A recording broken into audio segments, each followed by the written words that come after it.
ang ating mga kaisipan. Lahat nagsasabi ng congratulations. Tinangan nyo yung malapit. Pag nandito, sabihin nyo, congratulations. Congratulations! Nandito ka. Nakapasa ka. Sa kabila ng mga graduation na naganap, nataas ang tao. Nataas ang karunungan ng tao. Nataas ang edukasyon ng tao. Pero sa ating mananampalataya, sa Aklat ng Kawikaan, nagsasabi, chapter 3, verse 1, "My child, do not forget my teaching, but let your heart keep my commandment." Lahat ng pinag-aaralan sa eskwelahan, lilipas. Yung ating mga karera, lilipas yan. Yung ating mga talino, mawawala din yan. At ang itinuturo ng Panginoon sa ating lahat, anak ko, huwag mong kalilimutan ang aking mga turo. Let your heart keep my commandments. Only God's commandment will remain till the end, throughout eternity. There will be no end. Kaya inaawit sa atin, Jesus is enough. Marami sabi, kailangan ng edukasyon, kailangan ng kayamanan, kailangan ng kaibigan, kailangan ng maraming pangangailangan. Kailangan may honor ka, kailangan ulo ka. Lahat ng mga yan ay ginagawa ng Panginoon. But the Lord always reminds us to not forget His teaching. And ingatan natin ang kanyang mga kautusan. Sa verse 2, "For they will provide a long and full life, and they will add well-being to you." Everybody say well-being. Well-being. Ano ba yung well-being? Yung sa ikabubuti ng iyong kabuuan, ng iyong buong pagkatao, ang kanyang mga turo, ang kanyang mga kautusan. Ito ang aakay sa ating lahat tungo sa long, mahaba, and full life. Pag sinabing full, ibig sabihin na ranasan natin yung walang panghihinayang, walang pagkabigo, walang... Pag sinabing full life, ibig sabihin, anumang kalalagayan mo sa buhay, satisfied ka. Maligaya ka. Masaya ka. At iyan ang magdadala sa iyo sa pagkakaroon ng tinatawag nating well-being. Amen? Sa verse 3, "Do not let truth and mercy lead you. Bind them around your neck. Write them on the tablet of your heart." Nai-read ko yung salitang truth and mercy. Sabihin mo sa iyong palapit, "Do not let truth and mercy lead you." Mga kapatid, huwag natin hahayaan yung truth, yung katotohanan ay umalis sa atin. Huwag natin hahayaan yung mercy, yung kanyang kahabagan ay umalis sa atin. Makakamit lamang natin yung truth and mercy habang tayo ay nananatili sa kanyang aral, turo sa kanyang mga kautusan. Kaya sabi dito, bind them around your neck. Nasa ba ang inyong mga neck? Hawakan nga ang inyong mga neck. Itali doon natin sa ating leeg ang kanyang mga kautusan, ang kanyang mga aral. Baka kasi umalis sa atin. Baka iwanan tayo. Mahalin natin. At dito, ang kasunod, write them on the tablet of your heart. Patin dito. Write them on the tablet of your heart. Ano ba yung tablet? Small laptop, yun yung tablet, ano? Isulat natin doon sa tablet, doon sa ating mga puso para hindi natin nakakalimutan, malapit sa ating puso. Mahalin natin ang katotohanan, mahalin natin ang kahabagan, huwag natin silang hayaang umalis sa atin. Itali natin siya sa ating mga leeg at isulat natin siya sa ating mga puso. Amen. Why?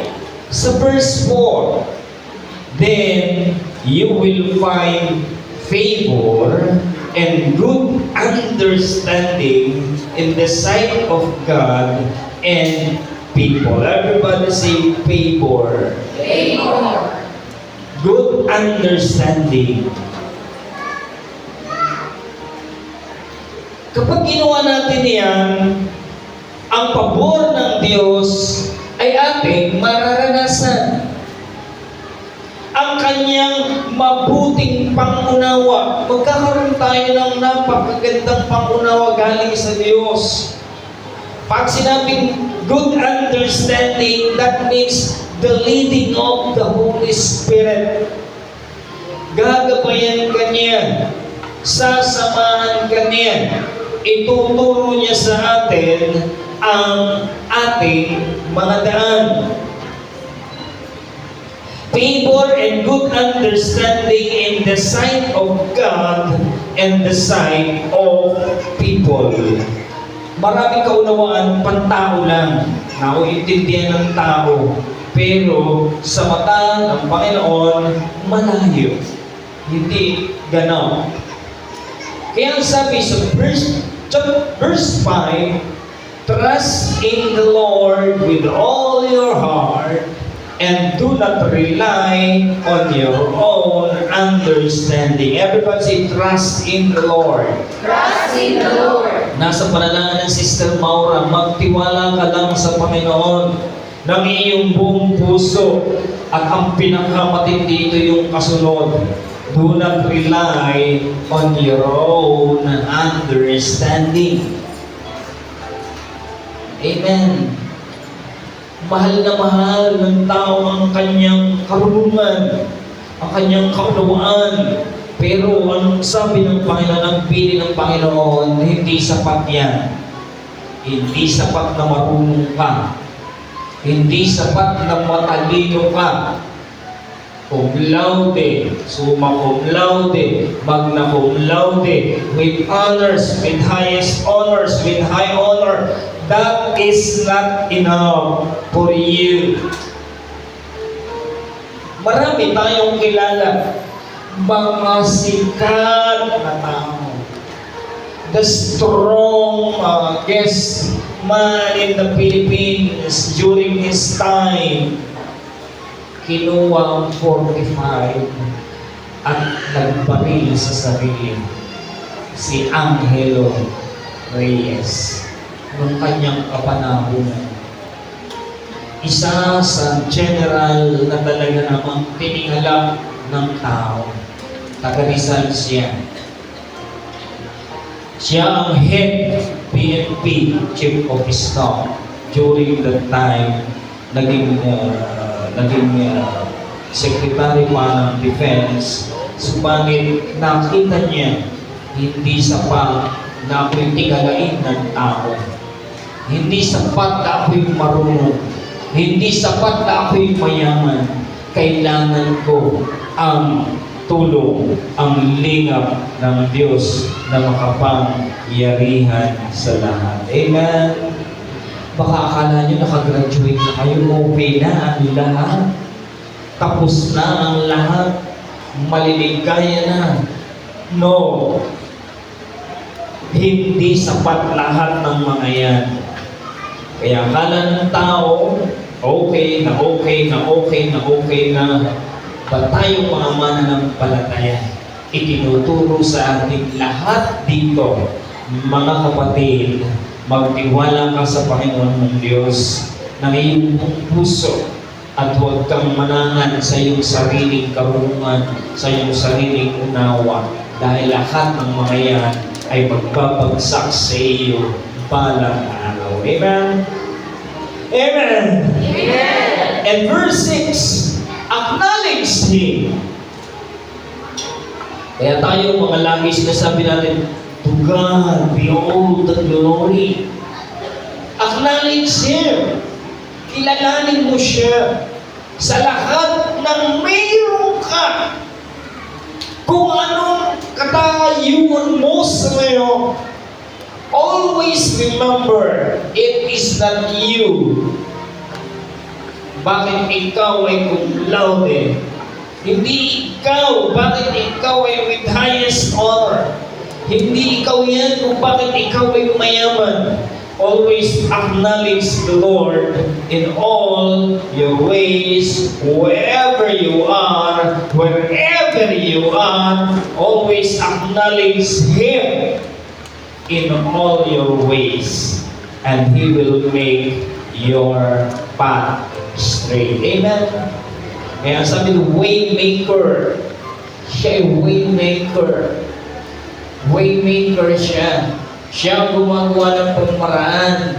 Kahit ikaw ay ganito, dami mong ups and downs.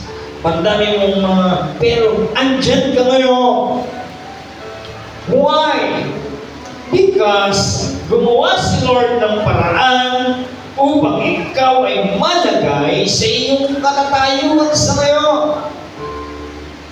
At kung ikaw ay patuloy mong i-acknowledge siya, na siya ang gumagawa ng daan, ang sabi sa graduation, malayo ang iyong mararating. Amen? Tingnan mo yung kalapit. Malayo, sabi mo, malayo ang iyong mararating. Malayo ang iyong mararating. Sabi ng guest sa Kalumpang, ang sabi ng mga tao sa kanya, malayo sir ang iyong mararating. Ang sabi niya, oo nga, layo nga na narating ko sa Batanes ako na-assign. Siya'y sa Batanes na-assign. Habang ina-acknowledge mo na siya ang gumagawa ng paraan, ang dahilan, dahil kaya ako nandito, kaya ako mayaman, kaya ako matalino, kaya ako malusog, always acknowledge Him as the waymaker, kaya ikaw ay malusog sa ngayon. At kung ikaw tinararamdaman, pa-check up ha.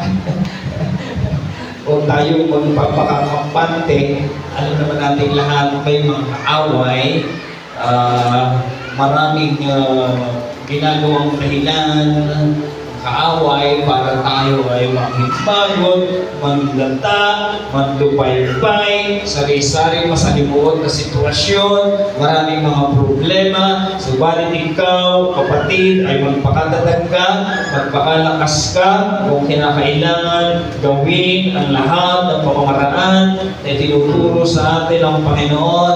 Kaya tayo nananalangin sa mga gamitin ng doktor, gamitin ng medicine, gamitin ng mga principal, gamitin ng mga guro. Si Sarah, kung narinig niya ang kanyang pagtotoo, pabalik-balik siya sa civil service, saan ba yun? Sa PRC. At nakatingin sa kanya yung ang tawag doon, darling. Ang tawag doon, yung nasa window nag-a-assist sa kanya, sabi mo, oh, matagal ka nang kumuko, bakit nagdadala ka pa dito? Nakalagay ko kasi sa aking NOSA report sa PRC. Bakit kaya? Tingnan mo ang record mo. Ano ba nangyayari sa iyo? Ikaw lang ang pabalik-balik dito. tinignan ng score.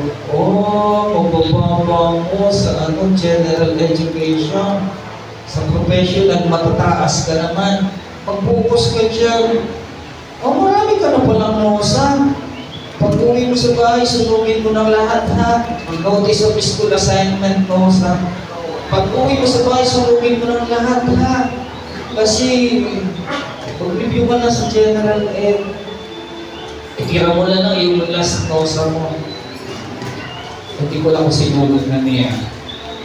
Kaya sinulog na niya, at sa tulong, dahil waymaker nga si Lord, at the 11th time, siya ay ipinasa ng Panginoon. Purihin natin. At hindi pa humihinto ang orasan. Ha? Hindi pa humihinto ang orasan. Habang hindi tumutunog ang trumpeta, tuloy-tuloy tayong lalaban, ha? Baka sabihin, hindi na ako lalabas, darating na ng Panginoon. Dito na lang sa kwarto, iitahin ko. Okay lang siya tumating. Magkakasala pa ako sa labas. Hindi ganun, ha? Pagbibili ko na ng aking bahay, darating na pala ang Panginoon. Hindi tayo mga ganun, ha? Tayo ay patuloy. Wala naman kasi itinuro ng Panginoon na ikaw ay magpumpok na lamang. Basta sinasabi sa atin ng Panginoon ay magtiwala tayo sa Kanya, acknowledge Him, at ang gagawin ng Panginoon, He will make your path straight. Amen? Sabi mo siya kalapit, God will make your path straight. Meron pa pala. Sa 4 verse 20, punta tayo sa chapter 4 verse 20, inuulit niya sa atin. Sinasabi niya sa atin, paulit-ulit si Lord, nakikiusap sa ating lahat. Ang sabi niya sa chapter 4 verse 20, sa mga gumagraduate, para tayo nasa graduation ngayon, sabi niya, my child, pay attention to my words. Listen attentively to my sayings. My son, my child, pay attention to my word. Listen attentively to my sayings. Mga anak, pay attention. Ano ba yung ibig sabihin? Bayaran? Pay attention. Sa ating kasi sinasabi na, bayaran nyo ng halaga. Bayaran nyo ng pansin. Literal lang eh. Pag sinabing pay attention, ibigay mo ang iyong buong pansin. Huwag mong ibalik ang iyong paningin sa maraming bagay sa sanlibutan. Huwag kayong maingit sa nag-a-abroad. Huwag kayong maingit sa yumayaman. Huwag kayong maingit sa kung anong bagay. Basta makinig lamang kayo sa Panginoon. Bakit? Ang Panginoon may sariling yan sa atin. May sarili siyang communication sa atin. Iba-iba yung ating kapalarang ibibigay ng Panginoon. Dahil iba-iba din naman ang ating gusto. Mayroong mga gusto labing dalawang anak. Mayroong gusto dalawa lang ang anak. Mayroong gusto isa lang ang anak. Kaya iba-iba yung pagdadalhan sa atin ng Panginoon.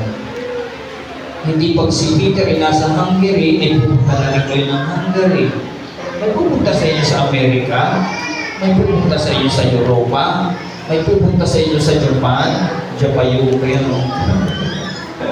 may mananatili sa inyo sa Pilipinas, may magiging supervisor, may magiging principal, may magiging head teacher, may magiging janitor. Teka.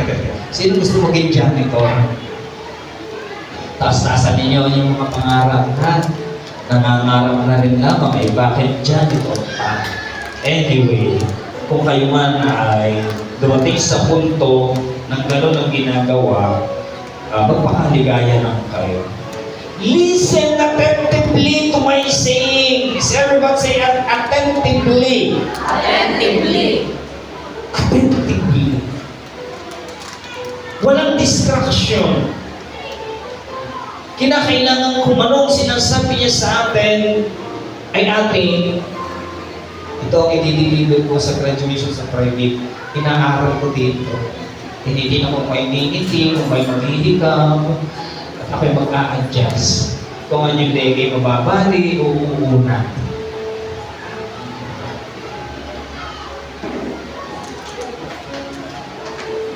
Dahil ako'y aalis ng alas 3, ako'y nasa PRCC. Kawikaan chapter 4 verse 21, do not let them depart from your sight. Guard them within your heart. Kaparehas ko sa chapter 3. Inuunit lang ang chapter 4 dun sa chapter 3. Na sinasabi, do not let them depart from your sight. Huwag nating hayaan na ang salita ng Diyos, ang karunungan ng Diyos, ang payo ng Diyos, ang mga palatuntunan ng Diyos ay umalis sa atin. Kasi pag umalis tayo sa presensya ng Panginoon, natural, iniiwan mo ang Panginoon, iniiwan ka ng kanyang mga salita, mawawala ang presensya ng Diyos sa iyo. Kailangan si Lord ay maging light in the darkness. Amen. Marami tayong marami tayong but be ready. Be ready, mga kapatid. Dahil yan ay binilid sa atin ng Panginoon. Kung ako ang inyong Panginoon ay ilusig. Kung ako ang inyong Panginoon ay pinagsalitaan ng saling mga salita, kaya kayo magpakalakas, kayo magpakatapang sa pananampalataya, kayo magpakatatag, at kapag dumating ang mga magdilim na yugto ng inyong buhay, hayaan ninyo ang Panginoon ang siyang lumiwanag sa inyong mga daan. Amen. Amen.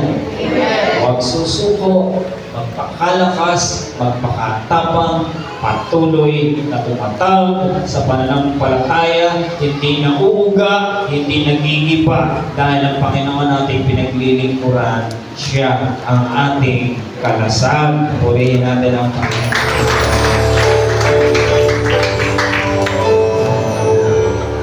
Kaya, move on tayo mga. Ha? Isra, lagi naman sinisisi ka ng ate ko rin mo, kailan ka raw magkakasawa. Nag-aalala dahil ang aking daw lisensya ay hanggang December lang. Ay ano naman, may susunod pa naman taon na ni Isra. Kaya yung gusto ng mag-asawa, hanggang December, pwede akong magkasawa. January, February hanggang, bago kasi ma-renew ang license ay 1 taon. Kaya malamang 1 taon tayong walang kaasalang magaganap sa mundo. Pero samantala yung nasedi, dahil ng December. Nasaan yung yung siling? Narito ba siling? Wala na siling. Ayan.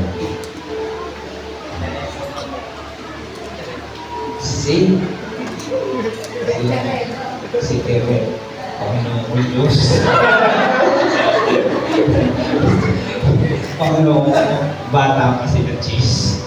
Kayo ni na Isra, medyo magugulang na. Kumbaga sa kawayan na ay mga panghirap ng baluktot yan. Yung mga bata, yan. Pag nakakakita pa yan ng mag-iisip-isip pa rin yung mga yan. Gayong pa man, hingin ninyo sa Panginoon ang inyong magiging asawa. Hindi pag sinabi ni Jess na, sabi ng Panginoon, ikaw daw ang aming magiging asawa. Naniwala naman kaagad kayo.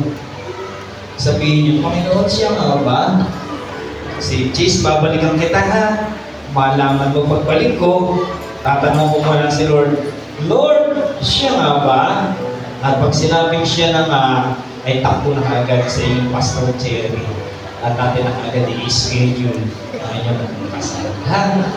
So sa mga valedictorian, sino bang valedictorian? Sino bang highest honor tayong tingnan natin?